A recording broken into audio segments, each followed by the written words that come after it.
Assalamualaikum warahmatullahi wabarakatuh. Saya dari kelompok 11 akan mempresentasikan materi tentang transfer pricing. Perkenalkan, saya Anisabella Yuliana, NIM 2019 DA031 Prodi D3 Akuntansi.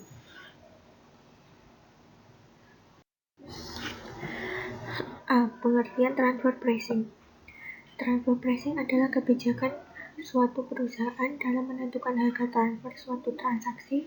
Dari sudut pandang perpajakan, transfer pricing didefinisikan sebagai harga yang dibebankan oleh suatu perusahaan atas barang jasa harta tidak berwujud kepada perusahaan yang mempunyai hubungan istimewa.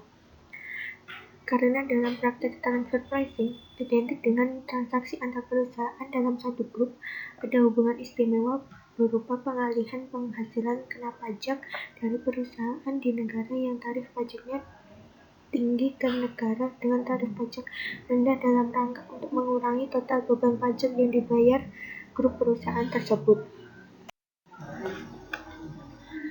B. Penanganan transfer pricing. Untuk mengatasi masalah transfer pricing, OECD mengeluarkan OECD Transfer Pricing Guidelines sebagai panduan tidak hanya bagi otoritas pajak tapi juga bagi perusahaan multinasional dalam menyelesaikan perselisihan masalah transfer pricing. Dalam OECD Guidelines diberikan panduan di antaranya: 1. Penerapan The Arm's Length Principle. 2. Traditional Transaction Methods meliputi penggunaan Comparable Uncontrolled Price Method, Resale Price Method, dan Cost Plus Method. 3 metode lainnya meliputi Profit Split Methods dan Transactional Net Margin atau MET. 4. Pendekatan administrasi dalam rangka penghindaran dan penyelesaian sengketa transfer pricing meliputi pemeriksaan, beban pembuktian, dan sanksi.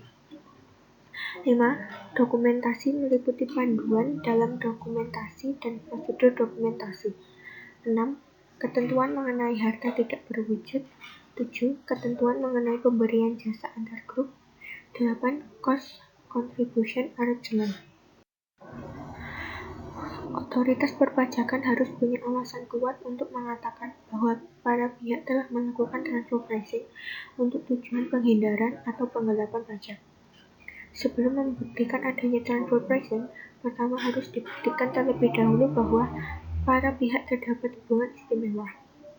Menurut Undang-Undang PPh, hubungan istimewa di antara wajib pajak dapat terjadi karena ketergantungan atau keterikatan satu dengan yang lainnya yang disebabkan a. Kepemilikan atau penyertaan modal, atau b. Adanya pengusahaan melalui manajemen atau penggunaan teknologi.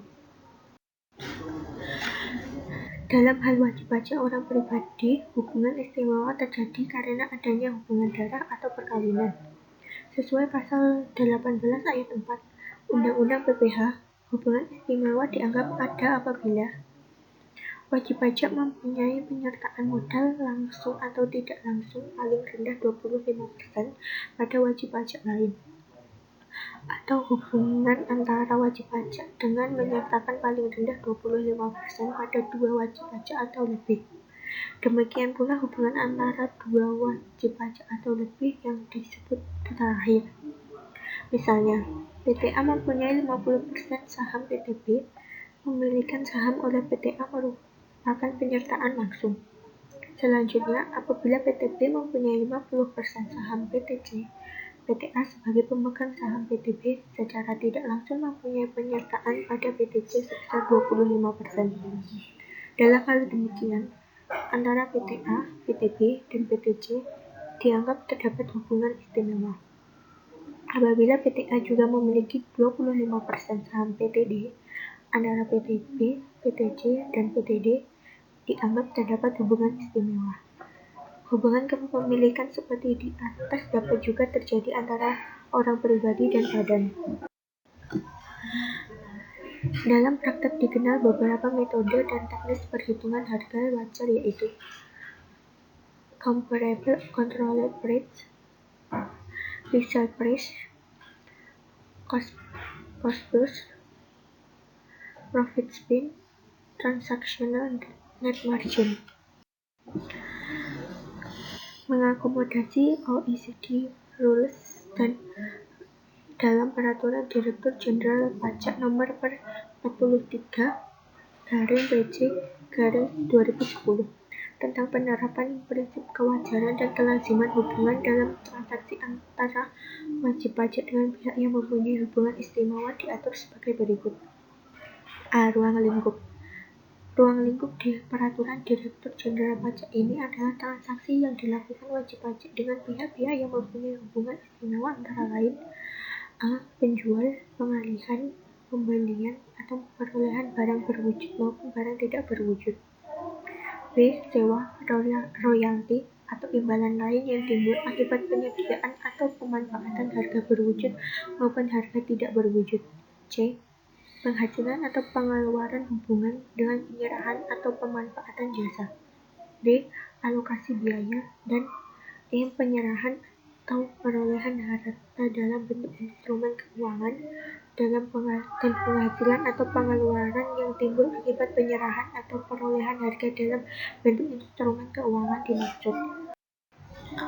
B. Prinsip kewajaran dan kelaziman usaha serta analisis kesebandingan. A. Melakukan analisis kesebandingan dan menentukan pembanding. B. Menentukan metode penentuan harga transfer yang tepat. C.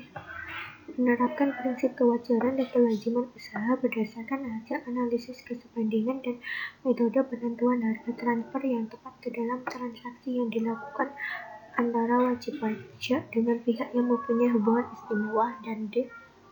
Mendokumentasikan setiap langkah dalam menentukan harga wajar atau laba wajar sesuai dengan ketentuan perundang-undangan perpajakan yang berlaku. Transaksi yang dilakukan oleh wajib pajak dengan pihak-pihak yang mempunyai hubungan istimewa yang mempunyai nilai penghasilan atau pengeluaran tidak melampaui 10 juta rupiah tidak diwajibkan memenuhi kewajiban di atas. Namun wajib pajak tetap diwajibkan memenuhi ketentuan pasal 28 Undang-Undang KUP tentang kewajiban penyelenggaraan pembukuan. A. Pengertian transfer pricing. Transfer pricing adalah kebijakan suatu perusahaan dalam menentukan harga transfer suatu transaksi. Dari sudut pandang perpajakan, transfer pricing didefinisikan sebagai harga yang dibebankan oleh suatu perusahaan atas barang jasa harta tidak berwujud kepada perusahaan yang mempunyai hubungan istimewa. Karena dalam praktek transfer pricing identik dengan transaksi antar perusahaan dalam satu grup, ada hubungan istimewa berupa pengalihan penghasilan kena pajak dari perusahaan di negara yang tarif pajaknya tinggi ke negara dengan tarif pajak rendah dalam rangka untuk mengurangi total beban pajak yang dibayar grup perusahaan tersebut.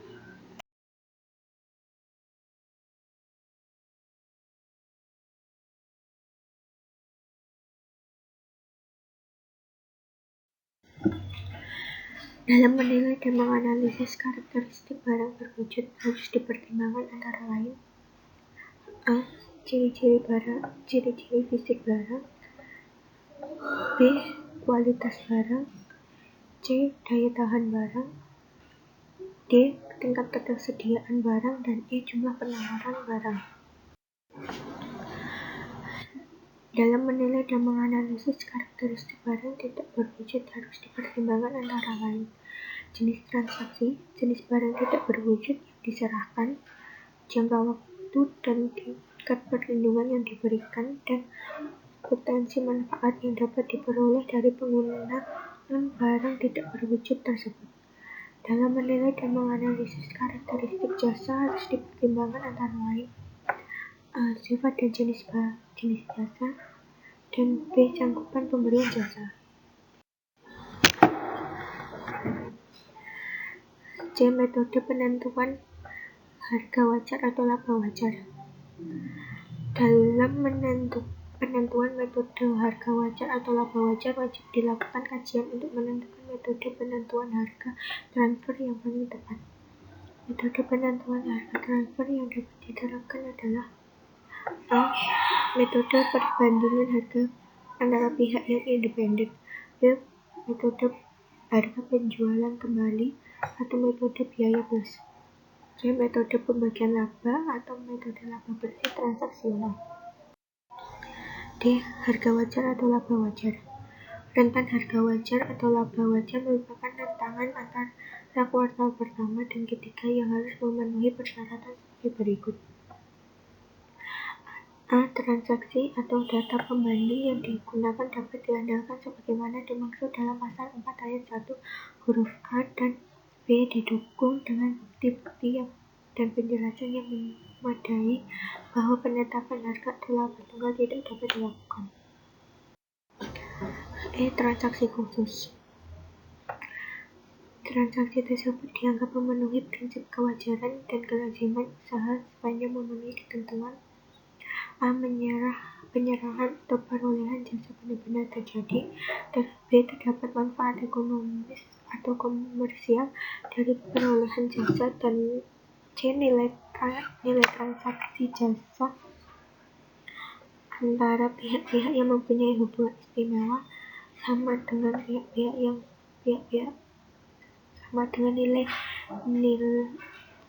nilai transaksi jasa yang dilakukan antara pihak-pihak yang tidak mempunyai hubungan istimewa yang mempunyai komisi yang sebanding, atau yang dilakukan sendiri oleh wajib pajak untuk keperluannya.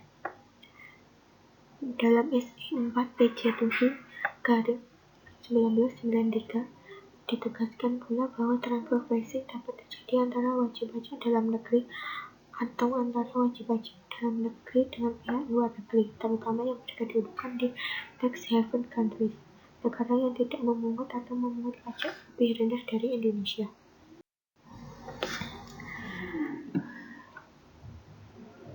Berikut ini adalah contoh-contoh penanganan transfer pricing sebagaimana diatur dalam SE 4/PJ 7/1993. 1. Kekurangwajaran harga penjualan. 2. Kekurangwajaran harga pembelian. 3. Kekurangwajaran alokasi biaya administrasi dan umum. 4. Kekurangwajaran pembebanan bunga atas pemberian pinjaman oleh pemegang saham. 5. Kekurangwajaran pembayaran komisi lisensi franchise sewa royalti imbalan atas jasa manajemen imbalan atas jasa teknik dan imbalan jasa lainnya. 6. Pembelian harta perusahaan oleh pemegang saham atau oleh pihak yang mempunyai hubungan istimewa dengan harga yang lebih rendah dari harga pasar. 7. Penjualan kepada pihak luar negeri melalui pihak ketiga yang tidak mempunyai substansi usaha. Sekian presentasi dari saya. Bila ada salah kata, mohon maaf. Wassalamualaikum warahmatullahi wabarakatuh.